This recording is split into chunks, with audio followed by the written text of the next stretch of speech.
मुल्क में कोरोना के मामलों में तेजी से उछाल देखा जा रहा है। ताज़ा आदाद-ओ-शुमार के मुताबिक मुल्क के 24 घंटों में कोरोना के 28,701 नए मामले सामने आए हैं। साथ ही मुल्क में कोरोना मामलों की मजमूई तादाद 8,79,000 के करीब हो गई है। 24 घंटों में मुल्क में कोविड-19 ने 500 अफराद की जान ले ली है। इस तरह मुल्क में हलाकतों की तादाद बढ़कर 23,174 हो गई है। मुल्क में कोरोना से सबसे ज़्यादा हलाकतें रियासत महाराष्ट्र में हुई हैं।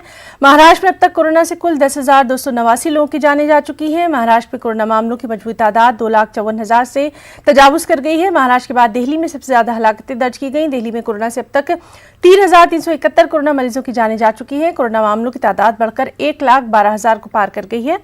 महाराष्ट्र और दिल्ली के बाद कोरोना से सबसे ज्यादा हलाकतें गुजरात में हुई हैं। गुजरात में अब तक 2,045 कोरोना मरीजों की मौत हो चुकी है।